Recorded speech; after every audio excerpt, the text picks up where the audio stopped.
Hello बच्चों, इस2 on पर आपका स्वागत है। मैं अजय कुमार, आपका केमिस्ट्री टीचर। पिछले 12 सालों से मैं बच्चों को आईटी और पीएमटी की तैयारी करवा रहा हूं। हमारे पढ़ाए सैकड़ों बच्चे आईटी और पीएमटी कॉलेज में पढ़ रहे हैं। अगली बारी आपकी है।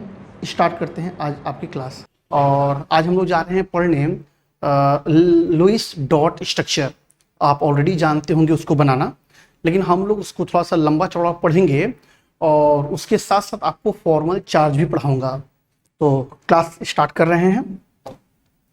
हमारे पास है Lewis dot structure.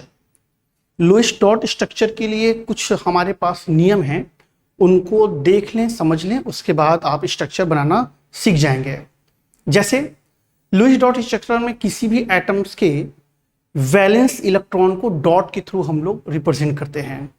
Lewis dot structure में हम लोग एटम्स के जो वैलेंस इलेक्ट्रॉन होते हैं उनको डॉट की मदद से दिखाते हैं। लुईस डॉट स्ट्रक्चर में एक बात आप हमेशा याद रखें, जो सेंटर एटम होते हैं, जो सेंटर एटम होंगे, हो सकता है कि वो ऑक्टो रूल फॉलो करें या ना करें।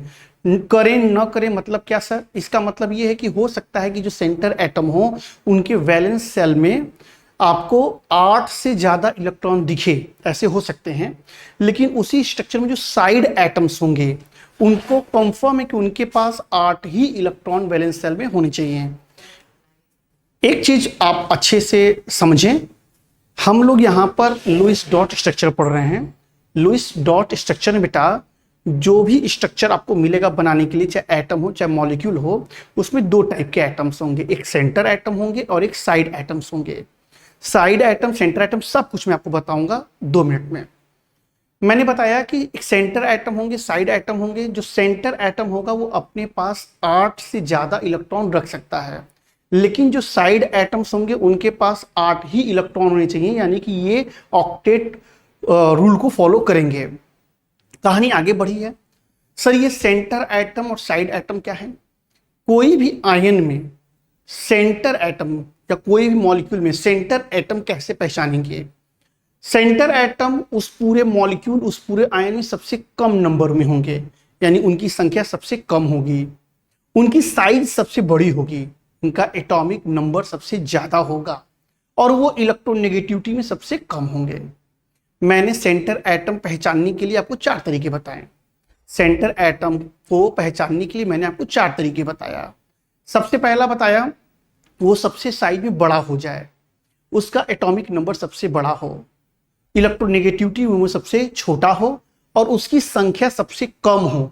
यानी कोई आपके पास केमिकल स्पीसीज है तो उसमें जो जिसकी एटम सबसे कम होगी वही हमारा सेंटर एटम होगा। सेंटर एटम आपके ऑक्टो रूल को फॉलो नहीं कर सकता है, कर भी सकता है, नहीं भी कर सकता है, यानी उसके आउटर मोस्ट सेल में 8 इलेक्ट्रॉन हो भी सकते हैं, उससे ज्यादा भी हो सकते हैं। सबसे इंपॉर्टेंट बात, जब भी आप लुईस डॉट स्ट्रक्चर बनाएंगे, आयंस की बात कर रहा हूं, जब आयंस की स्ट्रक्चर बना रहे हैं तो नेगेटिव चार्ज जो होगा वो साइड वाले पे, साइड एटम पे होंगे और सेंटर एटम पे हमेशा पॉजिटिव चार्ज आएगा। फिर से मैं आपको बता रहा हूं एक बात, अगर हम लोग पर्टिकुलर किसी आयन का लुईस डॉट स्ट्रक्चर बना रहे हैं तो लुईस डॉट स्ट्रक्चर बनाते समय सेंटर एटम पर पॉजिटिव चार्ज आएगा, यानी सेंटर एटम पर कभी आपको नेगेटिव चार्ज नहीं रखना है। नेगेटिव चार्ज हमेशा साइड वाले आयन, यानी जिनकी संख्या ज्यादा है, उन पर आप रखो। सेंटर एटम पे आपको पॉजिटिव रखना है और साइड एटम्स जो हैं, जिसको कॉर्नर एटम्स भी बोलते हैं, उस पर आपको नेगेटिव चार्ज रखनी है। हाइड्रोजन और फ्लोरीन कभी भी सेंटर एटम नहीं हो सकते हैं। हाइड्रोजन और फ्लोरीन कभी भी सेंटर एटम नहीं हो सकते हैं।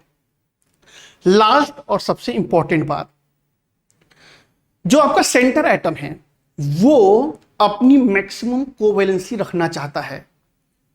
कभी भी आप देखोगे तो जो सेंटर एटम है वो अपनी मैक्सिमम कोवैलेंसी रखना चाहता है। अब मामला ये आता है, सर मैक्सिमम कोवैलेंसी क्या है? अगर हम लोग फर्स्ट ग्रुप के एलिमेंट, सेकंड पीरियड के एलिमेंट को छोड़ दें, क्योंकि सेकेंड पीरियड के एलिमेंट में मैक्सिमम नंबर ऑफ इलेक्ट्रॉन उनके पास वैलेंस सेल में है, लेकिन वो अपनी कोवेलेंसी के लिए उसको यूज नहीं कर सकते हैं।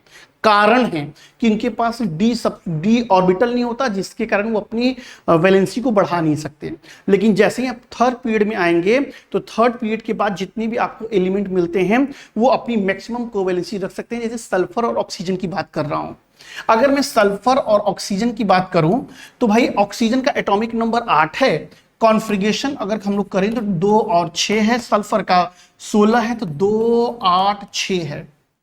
तो ऑक्सीजन के साथ कंडीशन है भाई उसके वैलेंस सेल में 6 इलेक्ट्रॉन है, तो मैक्सिमम कोवेलेंसी 6 हो सकती है, लेकिन वो कर नहीं सकता। क्यों? क्योंकि उनके पास डी ऑर्बिटल नहीं है, जिसके कारण कि वो अपने कोवेलेंसी को एक्सटेंड नहीं कर सकता। लेकिन सल्फर के पास वैलेंस 6 इलेक्ट्रॉन है और ये पूरी 6 अपनी कोवेलेंसी शो कर सकता है, क्योंकि इनके पास डी ऑर्बिटल मौजूद है। अगर हम लोग इसी तरह फास्फोरस की बात करें तो फास्फोरस एटॉमिक नंबर 15, यहां पर 2 8 5 कर लें, तो यहां फास्फोरस की मैक्सिमम कोवेलेंसी 5 है, ये अपनी कोवेलेंसी 5 दिखा सकता है। अगर मैं नाइट्रोजन की बात करूं तो नाइट्रोजन का 2 और 5 है। नाइट्रोजन जो है या तो 3 दिखाएगा अपनी कोवेलेंसी, या तो 4 दिखाएगा। 5 कोवेलेंसी नहीं दिखा सकता। 4 इसलिए दिखाएगा क्योंकि 3 ये बॉन्ड पेयर में जाएगा और एक लोन पेयर के थ्रू जुड़ेगा। तो नाइट्रोजन एक स्पेशल केस भी है, याद भी आप कर सकते हो कि नाइट्रोजन की मैक्सिमम कोवेलेंसी 4 होती है, 3 बॉन्ड पेयर में जाता है और एक लोन पेयर के थ्रू बॉन्ड बनता है। तो ये तो रहा हम लोग का मामला सेंटर एटम को लेकर। सेंटर एटम को लेकर क्या क्या मैंने बताया। सेंटर एटम के लिए पहले बात मैंने बताया कि आप कैसे पहचानोगे कि किसी केमिकल स्पीशीज में सेंटर एटम कौन है। पहचानने का तरीका बताया कि सबसे लीस्ट अमाउंट में होगा, ये लीस्ट नंबर में होगा, लीस्ट इलेक्ट्रोनेगेटिविटी होगी, मैक्सिमम साइज होगा और मैक्सिमम उसका एटॉमिक नंबर होगा। दूसरा बताया कि हाइड्रोजन फ्लोरीन कभी भी सेंटर एटम नहीं हो सकते हैं, उसके अलावा बाकी जो एलिमेंट है वो सेंटर एटम हो सकते हैं। मैंने बताया कि अगर आपको कभी आयंस मिल जाते हैं तो आयंस में पॉजिटिव चार्ज जो होगा वो सेंटर एटम के पास होगा, जो साइड एटम्स होंगे उनके पास नेगेटिव चार्ज होगा। इन्हीं सब चीजों को लेके हम आगे बढ़ रहे हैं और आपको हम स्ट्रक्चर बनाना सिखा रहे हैं। स्ट्रक्चर बनाने के लिए कुछ किताबों में कुछ फॉर्मूले भी दिए हुए हैं।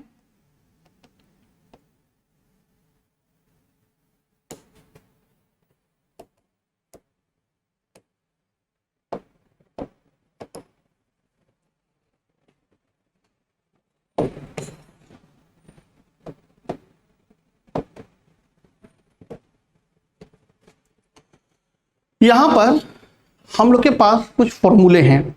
कुछ फॉर्मूले का मतलब यह है कि आपके पास जो भी केमिकल स्पीसीज है, आप सबसे पहले वहां पर टोटल वैलेंस इलेक्ट्रॉन काउंट कर लो।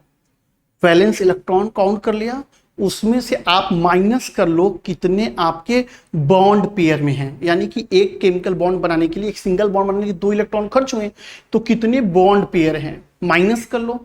जितने इलेक्ट्रॉन बचेंगे वो आपके लोन पेयर होंगे। वो लोन पेयर आप अपना सेंटर एटम का ऑक्टेट कंप्लीट करने के लिए डबल या ट्रिपल बॉन्ड में यूज कर लो। पूरा मामला फिर से बता रहा हूं।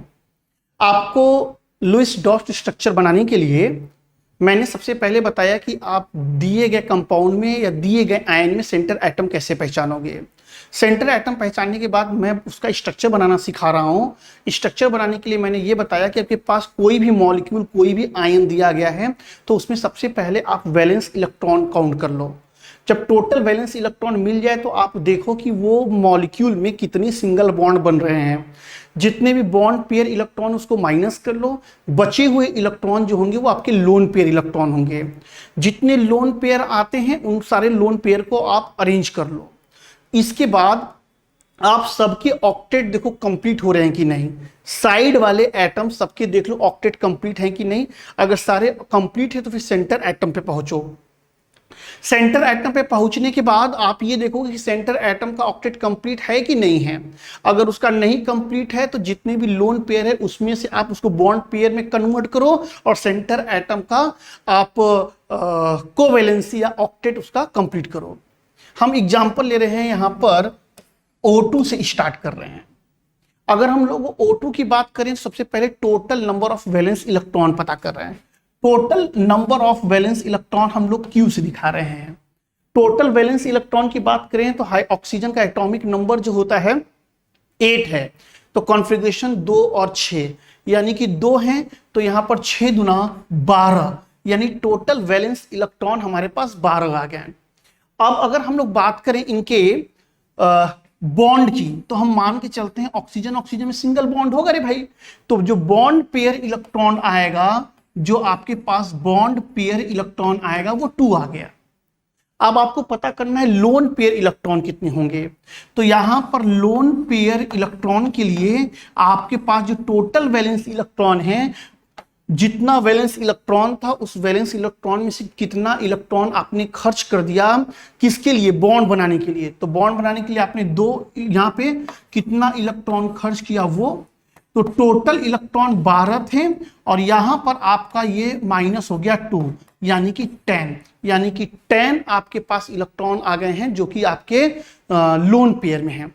तो उसको हम लोग बनाते हैं, तो 1 2 3 4 5 6 हो गया, 7 8 हो गया, 9 और 10 हो गया। अब हम देखते हैं कि ऑक्टेट कंप्लीट किसका है और किसका नहीं है। इस वाले ऑक्सीजन की बात करें तो उनके पास 6 इलेक्ट्रॉन लोन पेयर के दिख रहे हैं और एक बॉन्ड पेयर है, यानी कि 2 2 4 2 6 2 8, तो ये टोटल 8 हो गए, यानी कि ऑक्सीजन का मामला ठीक है, ऑक्सीजन का ऑक्टेट यहां पे कंप्लीट हो गया।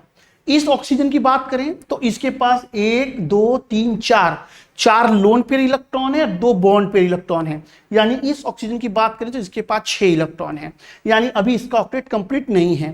तो ये क्या करेगा, ये बॉन्ड पेयर जो है, सॉरी लोन पेयर जो है वो बॉन्ड पेयर में आएगा और ऑक्सीजन के साथ डबल बॉन्ड बनाएगा और यहां पर इसका हो गया लोन पेयर इलेक्ट्रॉन। तो ये रहा हमारा O2 मॉलिक्यूल का स्ट्रक्चर। तो ये तो बड़ा आसान सा था, एक स्ट्रक्चर मैं आपको कठिन दे रहा हूं, इसको देखें। हमारे पास यहां पर आ गया है बेटा NO3 माइनस, NO3 माइनस है, हम लोग को इसका स्ट्रक्चर बनाना है।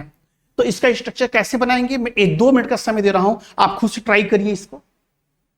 Total number of valence electron निकालो, टोटल वैलेंस इलेक्ट्रॉन निकालने के बाद, total number of valence electron निकालने के बाद बॉन्ड पेयर इलेक्ट्रॉन गिनो और बॉन्ड पेयर गिनने के बाद लोन पेयर निकालो, उसके बाद इसका स्ट्रक्चर बनाओ। जल्दी बनाओ जल्दी बनाओ।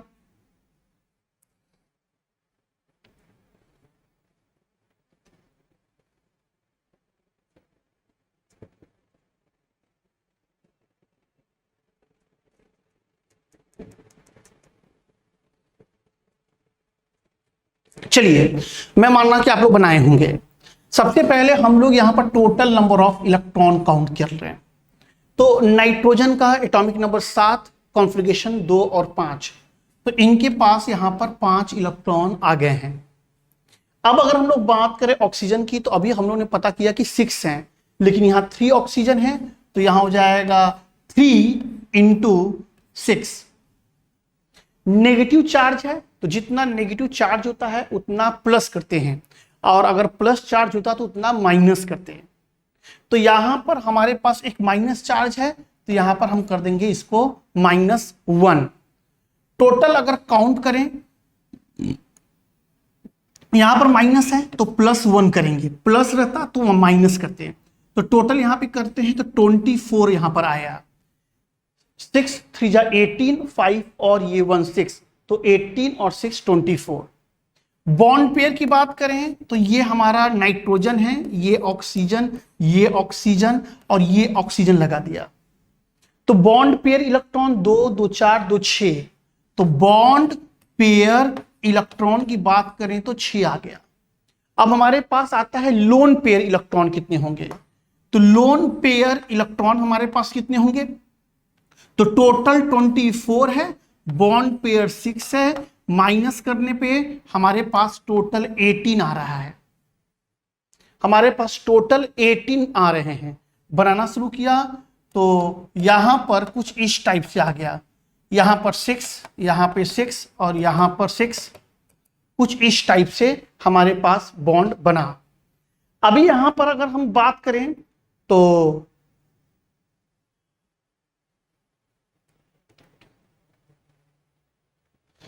यहां पर बात करें तो सभी ऑक्सीजन के जो ऑक्टेट हैं वो कंप्लीट हैं, लेकिन अगर हम नाइट्रोजन की बात करें तो इसका ऑक्टेट कंप्लीट नहीं है। उसके लिए करेगा क्या, ये बॉन्ड पेयर इधर की तरफ शिफ्ट कर जाएगा। जब बॉन्ड पेयर इधर की तरफ शिफ्ट करेगा तो यहां पर अब आ जाएगा डबल बॉन्ड।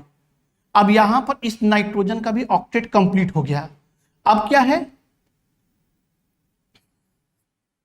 तो यहां से ये लोन पेयर गायब हो गया। आपको किसी भी स्ट्रक्चर में ऑक्सीजन सिंगल बॉन्ड से जुड़ा मिलेगा तो इस पर नेगेटिव चार्ज आता है। तो नेगेटिव चार्ज यहां भी आ गया, यहां भी आ गया। अब क्या है कि NO3 पे 2- हम लोग को दिख रहा है। तो मामला यह है कि NO3 पे तो सिंगल माइनस होता है, यहां पर आपके पास 2- कैसे आ गए। तो इस 2- के लिए आपको यहां पढ़ना पड़ेगा फॉर्मल चार्ज। फॉर्मल चार्ज होता क्या है, फॉर्मल चार्ज जिस भी एटम्स पर आपको फॉर्मल चार्ज निकालना है उसका valence electron minus lone pair electron minus bond pair electron by 2, इस तरीके से आप यहां पर निकालते हो फॉर्मल चार्ज। तो हम डिवाइड कर लेते हैं, इसको कर लेते हैं 1 2 3 4। यहां पर हम लोग 4 इस तरह से एटम में डिवाइड कर लिए और सब पर फॉर्मल चार्ज निकालना शुरू किया। तो पहले हम लोग फॉर्मल चार्ज निकाल रहे हैं एटम्स 1 पर। तो इस पर जो वैलेंस इलेक्ट्रॉन ऑक्सीजन के पास है, वैलेंस इलेक्ट्रॉन तो 6 है, यहां पर एटम 1 रखा है। वैलेंस इलेक्ट्रॉन ऑक्सीजन पर 6 है। लोन पेयर की बात करें तो लोन पेयर यहां पर हमारे पास 4 इलेक्ट्रॉन है। बॉन्ड पेयर की बात करें तो बॉन्ड पेयर भी 4 है बाई 2। तो यहां से ये कैंसिल 2 यानी कि 0, यानी कि इस वाले ऑक्सीजन पर कोई चार्ज नहीं है। हम नाइट्रोजन को भी छोड़ रहे हैं, हम आते हैं इस वाले एटम पर। तो अगर हम इस पर आ जाएं यानी कि हम आ गए हैं A3 पर, यानी कि एटम 3 पर। अगर हम एटम 3 पर आए तो इनके पास भी 6 इलेक्ट्रॉन हैं। लोन पेयर की बात करूं तो लोन पेयर यहां पर 6 है। बॉन्ड पेयर की बात करूं तो 2 है बाई 2, यानी कि यहां से आ गया -1, यानी इस वाले और इस वाले ऑक्सीजन सेम कंडीशन पर हैं तो इन पर तो -1 आएगा। अब थोड़ा इस नाइट्रोजन पे फॉर्मल चार्ज निकाल रहा हूं। हम अब निकाल रहे हैं एटम 2 पर, नाइट्रोजन पर। तो नाइट्रोजन के पास वैलेंस इलेक्ट्रॉन बेटा होता है 5, एटॉमिक नंबर 7, कॉन्फ़िगरेशन 2 और 5। तो वैलेंस इलेक्ट्रॉन 5 हो गए। लोन पेयर कोई है नहीं। बॉन्ड पेयर की बात करूं तो 2 2 4 2 6 2 8, 8 हो गए। तो bond pair number of electron by 2 यानी कि +1, यानी कि इस स्ट्रक्चर पर नाइट्रोजन पर फॉर्मल चार्ज +1 होता है। तो अगर ओवरऑल इस मॉलिक्यूल पर चार्ज की बात करो तो ओवरऑल इस पर चार्ज क्या आया, तो ओवरऑल चार्ज -1 है। एक ऑक्सीजन पर माइनस, दूसरा ऑक्सीजन माइनस, लेकिन एक नाइट्रोजन पे भी प्लस है। तो ये प्लस इस माइनस को न्यूट्रलाइज करेगा और ओवरऑल आपको यहां पर NO3- मिलेगा। देखिए आसान स्ट्रक्चर तो आप बना लिए, उसमें कोई समस्या नहीं था, लेकिन जब कठिन वाला मामला आएगा तो वहां पे आप फंसेंगे। तो इसमें जो काम का लगे आप इसको नोट कर लीजिए जल्दी से।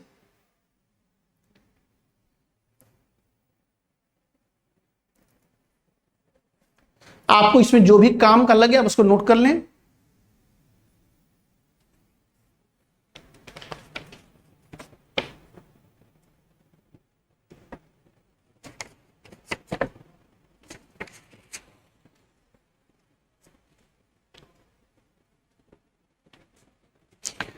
उम्मीद है कि आप नोट कर लिए होंगे इसको।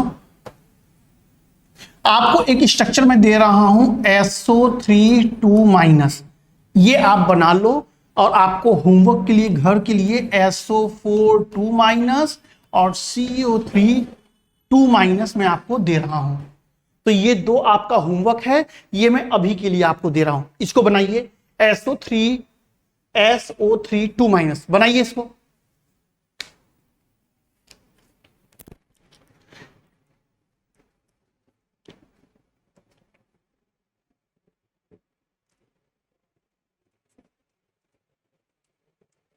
ट्राई करिए बेटा, ट्राई करिए।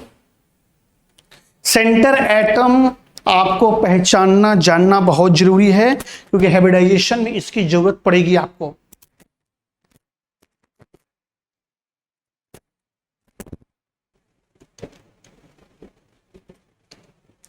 चलो, मेरे को विश्वास है कि आप लोग बनाए होंगे, थोड़ा मैं बता रहा हूं, इसको देखेंगे। हमारे पास SO3 है। सबसे पहले टोटल चार्ज ही क्लियर कर लेते हैं। सल्फर की बात करें, सल्फर का एटॉमिक नंबर है 16, 2, 8, 6, तो यहां पर इसके 6 हो गए।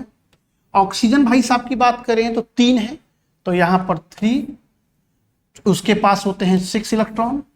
माइनस चार्ज है तो यहां पे +2 किया हूं, अगर प्लस चार्ज होता तो माइनस करता। अभी एक प्लस चार्ज वाला भी मैं आपको बता देता हूं। तो टोटल अगर हम लोग यहां पर इसका काउंट करें तो 6 3 जा 18, 24 और 2 26। रही बात बॉन्ड पेयर की सर, तो यहां पर सल्फर है, ये ऑक्सीजन है, ये ऑक्सीजन है और ये ऑक्सीजन है, सारे सिंगल बॉन्ड से जुड़े हुए हैं।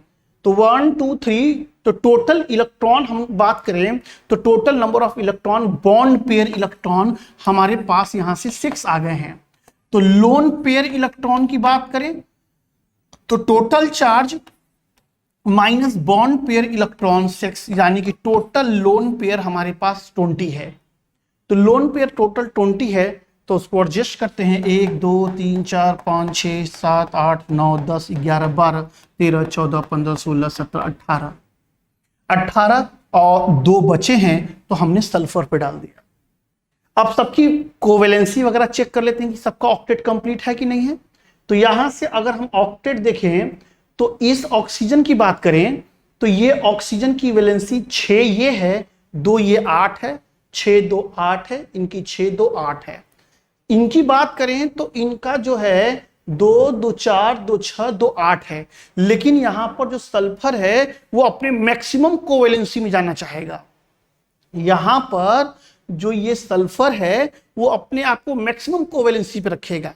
मैं पढ़ाते समय लास्ट बात में बताया कि यहां पर वो अपने मैक्सिमम कोवेलेंसी में जाएगा, तो सल्फर की मैक्सिमम कोवेलेंसी 6 है, तो यहां पर ये जो बॉन्ड पेयर है ये इनके साथ आएगा और यहां पर बॉन्डिंग करेगा और यहां पर ये डबल बॉन्ड बना लेगा।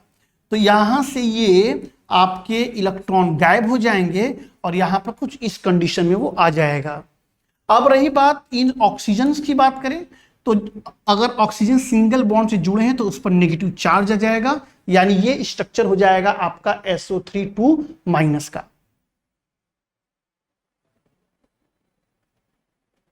यहां पर एक ऑक्सीजन डबल बॉन्ड में होगा, बाकी 2 ऑक्सीजन सिंगल बॉन्ड में होंगे और ये इन ऑक्सीजन पर चार्ज होगा। तो ये हमारा स्ट्रक्चर रहा SO3 का। नेगेटिव वाले तो मैं 2-3 बनवाया, एक पॉजिटिव वाला बना रहा हूं, हाइड्रोनियम आयन सिंपल सा, उसको देखें। बच्चा एक स्ट्रक्चर में दे रहा हूं O3+ का, H3O+, इसके बारे में बताएं थोड़ा, देखें। Total number of electron, bond pair electron वगैरह फाइंड करें, बताएं हमें क्या होगा।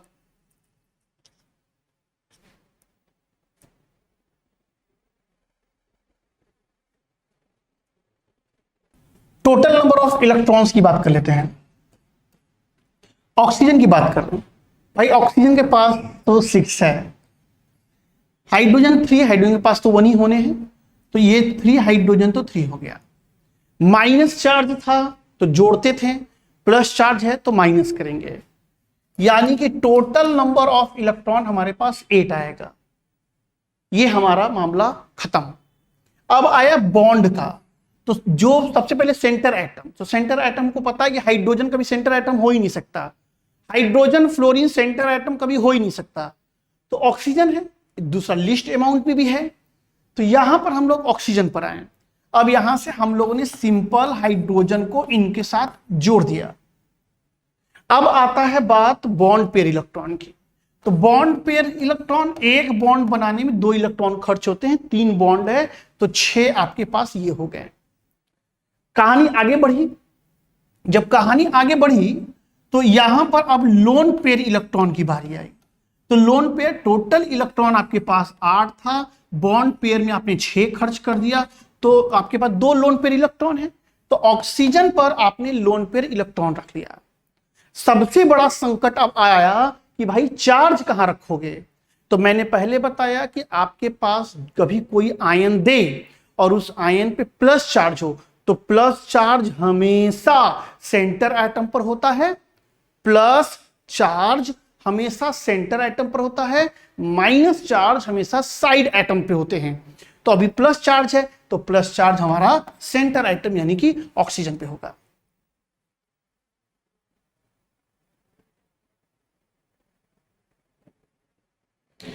HCl कोई आयन नहीं रे भाई, HCl एसिड है, ये आयन थोड़ी ना है सर। तो ये हमारा रहा इसका स्ट्रक्चर। हो सकता है कहीं कंपटीशन में आपको मिले, तो इसके लिए आपको तैयार रहना है। अगर आता है स्ट्रक्चर तो मैंने आपको स्ट्रक्चर बनाना सिखा दिया है और इसी की मदद से आप स्ट्रक्चर बनाएंगे। तो लेविस डॉट स्ट्रक्चर मैं यहाँ खत्म कर रहा हूँ क्योंकि आगे अगला टॉपिक भी मुझे पढ़ाना है। तो नेक्स्ट टॉपिक बेटा हम लोग चल रहे हैं। अगला हमारे पास आया वीबीटी। बहुत ही आसान है। अगर मैं कहूँ कि इनऑर्गेनिक में कुछ आसान टॉपिक्स हैं तो उन आसान टॉपिक में हम लोग का वीबीटी भी आता है, valence bond theory. Valence bond theory हम लोग को बताता है कि किसी भी दो एटम्स के बीच में जब कोवैलेंट बॉन्ड बनते हैं, देखिए जितनी भी थ्योरी हम लोग आगे पढ़ेंगे, ये जो लेविस स्ट्रक्चर पढ़ा है, वीबीटी जो पढ़ेंगे, एमओटी जो पढ़ेंगे, valence electron repulsion theory, hybridisation वगैरह जो भी पढ़ेंगे, सब हम लोग कोवैलेंट कंपाउंड के लिए, कोवैलेंट बॉन्ड के लिए ही सब पढ़ेंगे। आयनिक बॉन्ड जो पढ़ना था फर्स्ट डे ही हमने पढ़ा के खत्म कर दिया, तो उसमें बहुत कुछ था नहीं पढ़ने के लिए। आयनिक का मामला खत्म हो गया, अब सारा मामला कोवैलेंट पर ही आके रुका है। ये जो सारी थ्योरियां हैं सब कोवैलेंट में ही चलेंगी। मामला आता है वीबीटी पर। हम लोग वैलेंस बॉन्ड थ्योरी पढ़ रहे हैं। वैलेंस बॉन्ड थ्योरी के हिसाब से किसी भी एटम में जो उसके एटॉमिक ऑर्बिटल होते हैं, एक एटम का एटॉमिक ऑर्बिटल दूसरे एटम के एटॉमिक ऑर्बिटल से जब ओवरलैपिंग करता है तो वहां पर कोवैलेंट बॉन्ड का फॉर्मेशन होता है। ये ओवरलैपिंग जितना ज्यादा मात्रा में होगा, यानी कि जितना ज्यादा एक दूसरे पे ये ओवरलैप करेंगे ऑर्बिटल, उस बॉन्ड का स्ट्रेंथ उतना ज्यादा होगा, यानी उसकी बॉन्ड एनर्जी उतनी ज्यादा होगी, बॉन्ड लेंथ कम होगा। सारी बातें धड़ाधड़ फिर से सुनते हैं। पहले तो ऑर्बिटल, मैं आपको एटॉमिक स्ट्रक्चर नहीं पढ़ाया हूं, जो भी टीचर पढ़ाए होंगे ऑर्बिटल बताए होंगे, थोड़ा सा मैं आपको बताऊंगा। ऑर्बिटल क्या है कि न्यूक्लियस के बाहर एक खाली जगह है, एक स्पेस है, और उस स्पेस में इलेक्ट्रॉन घूम रहे हैं। अभी क्या है कि उस स्पेस का, यानी कि किसी एटम के वो जो ऑर्बिटल है जहां इलेक्ट्रॉन होने के चांसेस ज्यादा है, उस स्पेस का ओवरलैपिंग किसी दूसरे एटम के पास हो रहा है जहां पे इलेक्ट्रॉन होने के चांसेस हैं, तो एक स्पेस दूसरे स्पेस के साथ ओवरलैप करता है। इसको हम बोलते हैं ऑर्बिटल ओवरलैप करना। तो ऑर्बिटल असल में एक स्पेस है, एक जगह है जहां पर इलेक्ट्रॉन वेव की फॉर्म में चक्कर लगा रहा है। उसी वेव के कारण ही उसका structure spherical, dumbbell, double dumbbell वगैरह बनता है। तो वैलेंस बॉन्ड थ्योरी ने बताया कि भाई वो जो ऑर्बिटल है और दूसरा जो ऑर्बिटल है जब ओवरलैप करता है तो बॉन्ड बनता है। वो ओवरलैपिंग जितनी ज्यादा होगी, जितनी ज्यादा का मतलब 100% नहीं करा देना है ओवरलैप, 50% से कम करवाना है, क्योंकि 50% से ज्यादा ओवरलैप करवाओगे तो न्यूक्लियस रिपेल कर देगा, बॉन्ड नहीं बनेगा। तो वैलेंस बॉन्ड थ्योरी ने बताया कि ओवरलैपिंग जितनी ज्यादा होगी, बॉन्ड स्ट्रेंथ उतनी ज्यादा होगी, बॉन्ड एनर्जी उतनी ज्यादा होगी, लेकिन बॉन्ड लेंथ कम हो जाएगा। जब ये ओवरलैपिंग होगी तो वो ओवरलैपिंग हमेशा जो होगी वो 50% से कम होगी, क्योंकि 50% से ज्यादा ओवरलैपिंग का मतलब है कि न्यूक्लियर एक दूसरे को रिपेल कर देगा, वो दूर भाग जाएगा, तो वो पॉसिबल नहीं है सर। तो 50% से हमेशा कम होता है। एक बात इंपॉर्टेंट, वैलेंस बॉन्ड थ्योरी ने बताया कि उन्हीं ऑर्बिटल्स का ओवरलैपिंग होता है जो कि हाफ फिल्ड होते हैं। हाफ फिल्ड एटॉमिक ऑर्बिटल का ओवरलैपिंग होता है, और उसमें भी जो इलेक्ट्रॉन्स हैं, उसमें भी जो इलेक्ट्रॉन है वो अपोजिट डायरेक्शन में स्पिन करनी चाहिए। तो दो अपोजिट डायरेक्शन के जो ऑर्बिटल होंगे जहां पे इलेक्ट्रॉन अपोजिट डायरेक्शन में ओरिएंट कर रहे हैं, वही एक दूसरे के साथ ओवरलैप करेंगे। साइन कन्वेंशन की बात करें तो साइन कन्वेंशन में हमेशा याद रखिए, पॉजिटिव लोब पॉजिटिव के साथ ओवरलैप करेगा, नेगेटिव हमेशा नेगेटिव के साथ ओवरलैप करेगा। फिजिक्स वाला कॉन्सेप्ट मत लगाना कि पॉजिटिव नेगेटिव दूसरे को अट्रैक्ट करेगा, ऐसा नहीं सर। एटॉमिक ऑर्बिटल में वैलेंस बॉन्ड थ्योरी में बताया गया कि जो पॉजिटिव होगा वो पॉजिटिव के साथ ओवरलैप करेगा, और जो नेगेटिव होगा वो नेगेटिव लोब के साथ ओवरलैप करेगा। बेटा ये था वैलेंस बॉन्ड थ्योरी।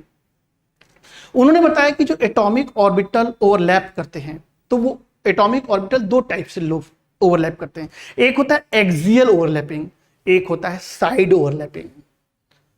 दुनिया में जब भी किसी दो एटम के बीच में उनके ऑर्बिटल्स की ओवरलैपिंग होती है तो सबसे पहले एक्सियल ओवरलैपिंग होती है। जब एक्सियल ओवरलैपिंग हो रही होती है तो वहां पे सिंगल बॉन्ड का फॉर्मेशन होता है। जब साइड ओवरलैपिंग होती है तो वहां पाई बॉन्ड का ओवरलैपिंग होता है। फिर से बोल रहा हूं, जहां दो एटम्स के बीच में एक्सियल ओवरलैपिंग होगा, एक्सियल ओवरलैपिंग होगा, तो वहां पे एक्सियल ओवरलैपिंग के समय में वहां पर सिग्मा बॉन्ड का फॉर्मेशन होता है, और जब साइड ओवरलैपिंग होती है तो वहां पे पाई बॉन्ड का ओवरलैपिंग होता है। किसी दो एटम में हमेशा पहले सिग्मा बॉन्ड यानी सिंगल बॉन्ड बनता है, उसके बाद जो होता है वहां पे डबल बॉन्ड का फॉर्मेशन होता है। मामला ये आता है कि सर ये एक्सियल और साइड ओवरलैपिंग का क्या है। यहां पर हमारा एक s ऑर्बिटल है, मैं ये मान के चलता हूं कि sp-df ऑर्बिटल का स्ट्रक्चर वगैरह आपको पता होगा। तो ये एक s ऑर्बिटल है और ये दूसरा s ऑर्बिटल है, और ये इनका ओवरलैपिंग है। तो ये s ओवरलैप किए हैं, तो यहां पर आपके बीच में यहां पर एक बॉन्ड बनेगा, ये एक्सियल ओवरलैपिंग है। एक बात हमेशा याद रखें कि s ऑर्बिटल में हमेशा एक्सियल ओवरलैपिंग होगा, साइड ओवरलैपिंग नहीं होगा। ऐसा इसलिए क्योंकि वो हर तरह से इससे सिमेट्रिकल हैं। आप जिधर से भी इनको जोड़ना चाहोगे वो आपका बिल्कुल उसी टाइप से जुड़ेंगे। दूसरा होता है sp, ये s है और ये आपका p ऑर्बिटल है। तो ये s और ये p ऑर्बिटल एक दूसरे से इस टाइप से ओवरलैप किया, ये sp ओवरलैप है, एक्सियल ओवरलैप। अगला हमारे पास है pp, ये आपका p ऑर्बिटल है और ये आपका p ऑर्बिटल है। तो दो p ऑर्बिटल एक दूसरे से ओवरलैप यहां पर कर गया। तो ये pp एटॉमिक ऑर्बिटल का ओवरलैपिंग है, ये sp का है और ये ss है। तो ये तीन टाइप की जो ओवरलैपिंग होती है, तो ये तीन टाइप के ओवरलैपिंग से हम लोग को सिग्मा बॉन्ड का फॉर्मेशन होता है। साइड ओवरलैपिंग, ये हमारे पास P है। जब P में ऐसे साइड ओवरलैपिंग होती है तो हम लोग इसको बोलते हैं कि यहां पर ये पाई है और ये सिग्मा है। जब यहां पर हमारे पास सिंगल बॉन्ड है तो सिंगल बॉन्ड के लिए हम लोग हमेशा मान के चलते हैं एक्सियल ओवरलैपिंग है, वहां पर सिग्मा बॉन्ड बनता है। अगर आपके पास डबल बॉन्ड है तो वहां पर एक सिग्मा और एक पाई होगा, तो सिग्मा के लिए ये हो गया और पाई के लिए आपका ये हो गया। ट्रिपल बॉन्ड है तो वहां पर एक सिग्मा और दो पाई होता है, एक सिग्मा दो पाई। सिंगल बॉन्ड है तो यहां पर एक सिग्मा, डबल बॉन्ड है तो यहां पर एक सिग्मा एक पाई, ट्रिपल बॉन्ड है तो एक सिग्मा दो पाई। तो इस टाइप से हमारा यहां पर दो टाइप का ओवरलैपिंग होता है, SS, SP और PP। ये आपके एक्सियल ओवरलैपिंग है और ये आपका जो है साइड ओवरलैपिंग है, जिसको हम लोग पाई बॉन्ड बनते हैं। जो काम का लगे इस पर नोट कर लें सर। यहां पे अगर हम लोग थोड़ा स्ट्रक्चर की बात करें तो स्ट्रक्चर में थोड़ा सा आपको एक आध डबल बॉन्ड और सिंगल बॉन्ड का कंडीशन दिखाते हैं। तो सिंगल बॉन्ड के लिए हम अमोनिया ले सकते हैं या तो BF3 ले सकते हैं। तो हम लोग BF3 की बात कर रहे हैं, यहां पर इनके ओवरलैपिंग की बात कर रहे हैं। तो हम लोग यहां पर बोरॉन की बात करें, बोरॉन का एटॉमिक नंबर होता है 5, कॉन्फ़िगरेशन होता है 1s2 2s2 2p1। यहां पर बोरॉन की बात करें तो 1s2 2s2 2p1। तो यहां पे अगर हम लोग देखें तो इनका कंडीशन कुछ ऐसे बना, 2 इलेक्ट्रॉन का, यहां पर 3 है, कुछ ऐसा बना। फ्लोरीन की बात करें तो फ्लोरीन का एटॉमिक नंबर 9 है, हो गया 1s2 2s2 और 2p5। यानी कि इनके पास यहां पर हमारे पास कुछ इस टाइप से इलेक्ट्रॉन्स है। मामला यही है कि भाई जो बॉन्डिंग होनी है वैलेंस बॉन्ड थ्योरी ने क्लियर बोला कि हाफ फिल्ड ऑर्बिटल में ही आपको बॉन्डिंग करनी है। तो बोरॉन के पास अगर मैं बात करूं तो बोरॉन के पास एक ही हाफ फील्ड है। ये ग्राउंड स्टेट का कॉन्फ़िगरेशन। एक्साइटेड स्टेट की अगर बात करें तो ये इलेक्ट्रॉन आगे जाएगा। जब ये इलेक्ट्रॉन आगे जाएगा तो यहाँ पर आपको एक इलेक्ट्रॉन यहाँ मिलेगा और आपको 2 इलेक्ट्रॉन यहाँ मिलेगा, यानी कि बोरॉन का एक s और 2 p ऑर्बिटल यहां पर बॉन्डिंग के लिए तैयार हैं। फ्लोरीन की अगर बात करूं तो फ्लोरीन का एक हाफ ऑर्बिटल है, इसको बोलते हैं pz, py भी बोल सकते हैं। तो ये pz जो होगा इनके साथ आएगा बॉन्डिंग के लिए। तो जब बॉन्डिंग की बात आएगी तो यहां पर बोरॉन के साथ 3 फ्लोरीन का ये ऑर्बिटल ओवरलैप करेगा। यानी कि अगर हम लोग बात करें तो बोरॉन के कंडीशन में तो फ्लोरीन ये बोरॉन है, तो यहां पर कुछ इस टाइप से फ्लोरीन इनके साथ अटैच्ड होगा।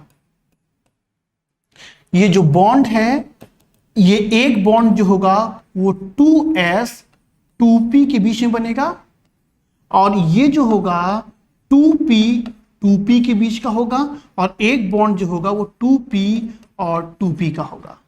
यानी कि यहां पर जितने भी बॉन्ड हैं वो सब एक्सियल ओवरलैपिंग से होंगे सर।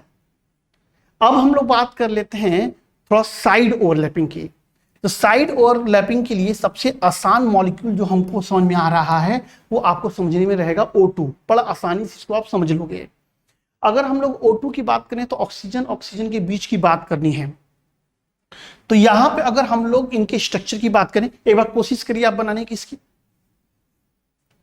खुद से भी वो बनाने की कोशिश करते रहिए, मैं आपको दिखा भी रहा हूं। यहां पर ऑक्सीजन एटॉमिक नंबर 8 है, कॉन्फ़िगरेशन 1s2 है, 2s2 है, 2p4 है, यहां पर 2p4 है। यानी कि इनके पास जो इलेक्ट्रॉन होंगे 1 2 3 ये 4, यानी एक ऑक्सीजन के पास ये 2 ऑर्बिटल फ्री हैं, एक है pz, एक है py, ये है px। इसी तरह दूसरे वाले भी ऑक्सीजन के पास होंगे, उस वाले ऑक्सीजन के पास जो होंगे कुछ ऐसे इलेक्ट्रॉन्स होंगे। हाफ फील्ड ऑर्बिटल होने चाहिए और इलेक्ट्रॉन अपोजिट डायरेक्शन में स्पिन करना चाहिए। इसीलिए एक को मैं क्लॉकवाइज किया हूं तो दूसरे वाले का एंटी क्लॉकवाइज कर दिया हूं। जब अब इनकी ओवरलैपिंग होगी तो यहां पर ये pz py और ये px, तो यहां पर pz और pz यहां पर आपका सिग्मा बॉन्ड बनाएंगे। ये आपका रहा pz, तो जो pz और pz है वो आपका सिग्मा बॉन्ड बनाएंगे। तो ये आपका pz है। आप भाई यहां पर py भी ले सकते हो, ये आसान होता है इसलिए मैं यहां पर z ले रहा हूं। और अगर हम लोग बात करें py का तो यहां पर ये कुछ ऊपर की तरफ जाएंगे और इनके बीच की जो ओवरलैपिंग होगी कुछ यहां से इनकी ऐसे ओवरलैपिंग हो जाएगी। अब मामला ये आता है कि सर सिग्मा बॉन्ड जब बना तो आपने एक जगह ओवरलैपिंग दिखाया, जब पाई बॉन्ड बन रहा है तो क्या पाई में दोनों साइड होता है? तो ऐसा नहीं है, पाई में दोनों साइड नहीं होता बॉन्डिंग।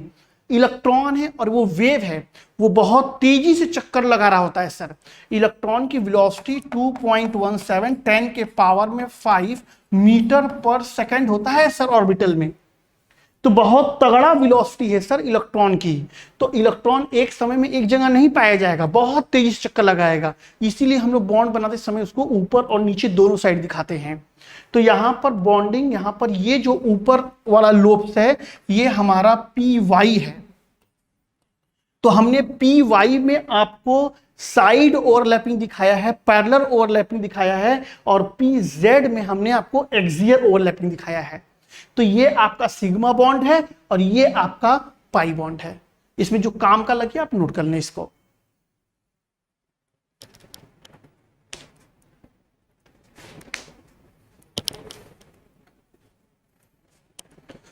आप नोट कर लिए होंगे। एक छोटा सा काम हम और कर लेते हैं, यहां पर N2 ला रहा हूं। N2 nitrogen atomic number 7 configuration 1s2 2s2 2p3। तो नाइट्रोजन के पास जो वैकेंट ऑर्बिटल हैं कुछ इस टाइप से हैं, 3 इलेक्ट्रॉन हैं सर, यहां पर px, py और pz, pxyz। दूसरा वाला जो नाइट्रोजन होगा उनके पास भी वही कहानी होगी, इनके पास भी जो ऑर्बिटल होंगे उनके पास भी कुछ हाफ फील्ड होंगे और ऐसे 3 ऑर्बिटल्स होंगे। आपका px, pz, py, x x से ओवरलैप करेगा, y y से ओवरलैप करेगा, z z से ओवरलैप करेगा। ऐसा नहीं कि x y y z ऐसा कुछ इंटरमिक्स नहीं होने वाला। तो यहां पे इनका भी ओवरलैपिंग होगा। कैसे? अब की बार होगा, z को मैंने उसी तरह दिखाया, ये आपका z है, ये आपका pz है। pz की जब ओवरलैपिंग हुई तो सिग्मा बॉन्ड बना, यानी नाइट्रोजन नाइट्रोजन में आपको एक सिंगल बॉन्ड मैंने आपको दिखा दिया। अब मैं अगर py की बात करूं तो py ऑर्बिटल कुछ ऐसा है सर, ये आपका py है, ये आपका py है। इनकी ओवरलैपिंग अभी पिछले बार ऑक्सीजन को लेके मैंने दिखाया, कुछ इस टाइप से हो जाएगा।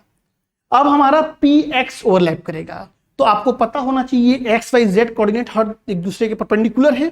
तो ये जो अब px मैं बना रहा हूं ये प्लेन के अंदर और बाहर है सर, 3D समझिए, अंदर और बाहर की तरह लोब्स हैं कुछ इस टाइप से। अब इनकी ओवरलैपिंग कुछ ऐसे हो गई सर। तो नाइट्रोजन नाइट्रोजन में एक सिग्मा और 2 पाई बॉन्ड हम लोग को मिला, एक सिग्मा और 2 पाई मिला। तो ये रहा हम लोग का वैलेंस बॉन्ड थ्योरी। आसान मॉलिक्यूल लेके ही मैं आपको बता पाया, बहुत कठिन मॉलिक्यूल डिस्कस करने में काफी समय लगता, उतना समय है नहीं। तो जो आसान आसान चीजें थी हम उनको लेके आपको डिस्कस किए। छोटा छोटा कुछ क्वेश्चन बनवाने हैं। नंबर ऑफ सिग्मा और पाई बाउंड आपको काउंट करके हमको बताना है। क्या करना है? नंबर ऑफ, लिख लीजिए, find the number of sigma and pi bond in given species. पहला मैं आपको दे रहा हूं बेंजीन। फर्स्ट आपको मैंने दिया बेंजीन, आप हमको इसमें सिग्मा और पाई बॉन्ड बताइए, सिग्मा और पाई बॉन्ड।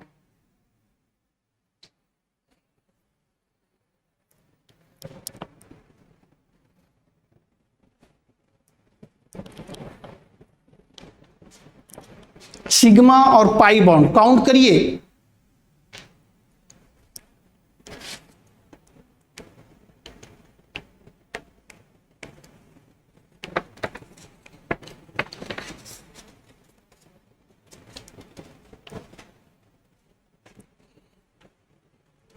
सिग्मा और पाई बॉन्ड काउंट करो भाई, बताओ।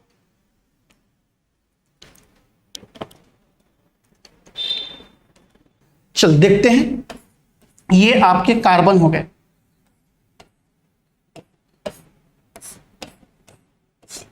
और ये आपके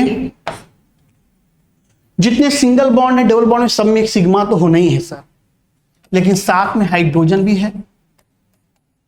क्वेश्चन को जल्दी नहीं बनाना है सर, क्वेश्चन को सही बनाना है।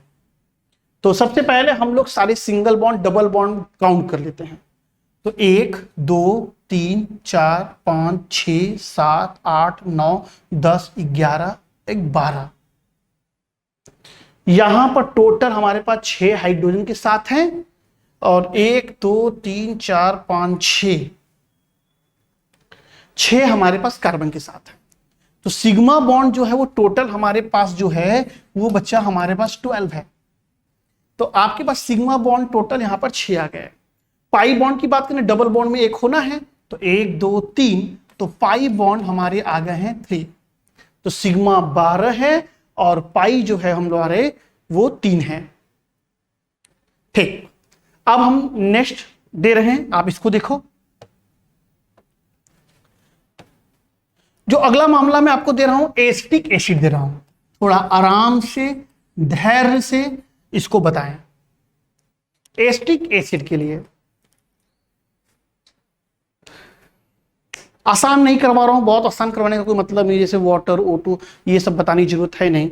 तो एसिटिक एसिड थोड़ा ये सब अच्छे हैं, इनको आप बताएं। देखो ऐसे क्वेश्चन नीट विट में आ सकते हैं सर, वो सिग्मा और पाई बॉन्ड वाले, मतलब ये केमिकल स्पीशीज नहीं होंगे, वो कठिन थोड़े होंगे, लेकिन ऐसे आ सकते हैं आपके पास।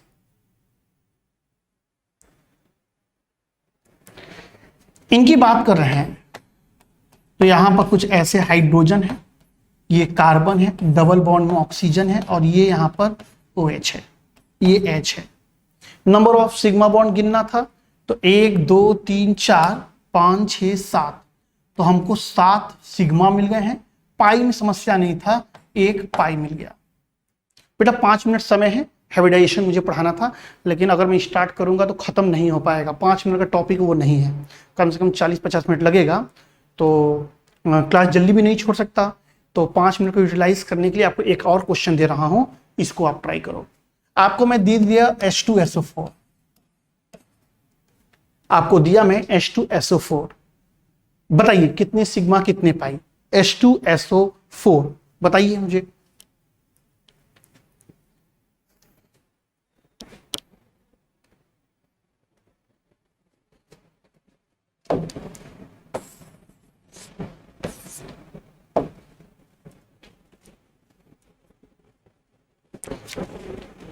H2SO4 बनाइए, बताइए मुझे कितने सिग्मा कितने पाई। यहां पर आपका डबल बॉन्ड ऑक्सीजन OH, और ये आपका बनेगा OH। रही बात पाई की, तो पाई बॉन्ड जो डबल बॉन्ड है पहले उसको काउंट कर लेते, 2 ही डबल बॉन्ड है इससे, तो यहां पर हमारे पास 2 आ जाएगा पाई बॉन्ड। सिग्मा बॉन्ड की बात करें तो 1 2 3 4 5 6, 1 2 3 4 5 6, 6 हमारे पास सिग्मा बॉन्ड है। तो आज के लिए इतने बेटा, कल हम मिलेंगे और कल आपको मैं हाइब्रिडाइजेशन पढ़ाऊंगा। तो हाइब्रिडाइजेशन थोड़ा लंबा चौड़ा हम लोग पढ़ेंगे अच्छे से, तो कल मिलते हैं। आज के लिए इतना ही। वैलेंस बॉन्ड थ्योरी और लेविस स्ट्रक्चर पर ओल्ड ईयर में जाइएगा, एम्स में, AMU में और जेई मेंस के क्वेश्चन देखिएगा, उसमें आपको क्वेश्चन मिलेंगे और उन क्वेश्चन को आप ट्राई करिएगा। आज के लिए इतना ही बेटा, थैंक यू।